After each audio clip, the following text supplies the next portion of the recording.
Welcome back to Main Street Living, where we're going to shift gears a bit. Yes, well, maybe a computer is going to shift gears. That must mean self-driving cars. Self-driving cars are a relatively new phenomenon, and to explore this topic, we're going to bring in a friend of the show. Yes, Christian Oliver is a managing attorney from the Barnes firm in San Diego, California. Christian, thank you so much for joining us today to talk about this topic that's really becoming a popular one in short order. So curious about this because self-driving vehicles, I've seen some of them here and there. They still kind of creep me out a little bit. So let's break it down. What exactly is a self-driving vehicle? Sure. Well, self-driving vehicle, otherwise known as an autonomous vehicle, is exactly as it sounds. It's a vehicle that drives without human interaction. So it uses a number of different technologies, such as sensors, LiDAR, radar, as well as a complicated computer algorithm and navigation to ultimately drive the vehicle. I was just speaking about this with a relative the other day, and we were talking about, can you ever really feel like you're fully trusting this car to drive for you? Can you tell us more about like the types of technology that are involved in the vehicle self-driving decision making? Because I think that's the scariest part for people. Sure. So it's, as I mentioned, it's a combination of hardware, such as cameras, sensors that use things like radar and LiDAR, and it applies it to a computer algorithm that makes decisions. If X happens, do you turn left? Do you turn right? Do you go straight? Do you brake? All the decisions of driving are then pre-programmed into the car to make that movement instead of the live driver. And then ultimately it applies it to some third-party programs like navigation to get you where you need to go. Oh my gosh. It makes me think. I always worry about this because if an animal runs out in front of the vehicle, that's something that always Is it scares prepared? me. Yeah. And so I assume these autonomous vehicles are programmed to do something if that happens as well. And so a driver, I guess, does not have to be behind the wheel at all times, or if at all, right? So that's interesting. In California, if you own your own self-driving car, you still have to be behind the wheel.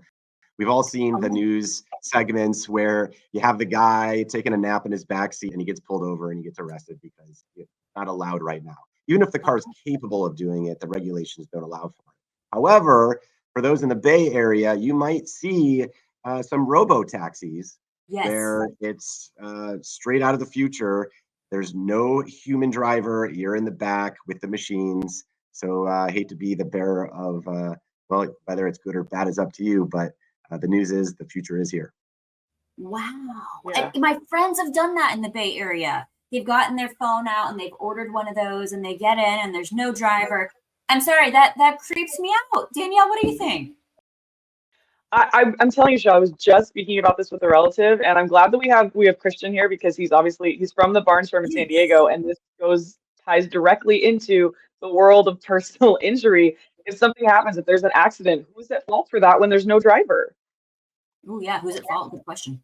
So that's a good question, and we're trying to figure the answer to that out as we Yeah. speak because this is all just happening now. And it used to be very easy to determine who was at fault, and that would be who was driving, who owned the vehicle, and what they Mm, do wrong. Well, now the question of who was driving is quite complicated. If you're in your own autonomous vehicle and the self-driving automation is activated, are you driving or is the car driving? Well, if the car's driving, what went wrong? Was it one of the sensors, the cameras that we talked about that malfunctioned? Mhm. Was it a problem with the computer algorithm? It decided to turn a left instead of a right and you crash into a wall. Or was there some problem with navigation? Ultimately, whoever was responsible for the mistake that led to the accident will be held accountable. But it's much more complex than the good old days. for sure, which makes me think about this because I'm also a meteorologist. So I think about changing road conditions and icy roads and things that can happen quickly. How do these cars handle that? A flash freeze type of thing or black ice on the roads. Exactly. So right now, because of regulation, autonomous vehicles are still handing off control to humans under certain conditions. Hmm. And this falls into your expertise with the weather.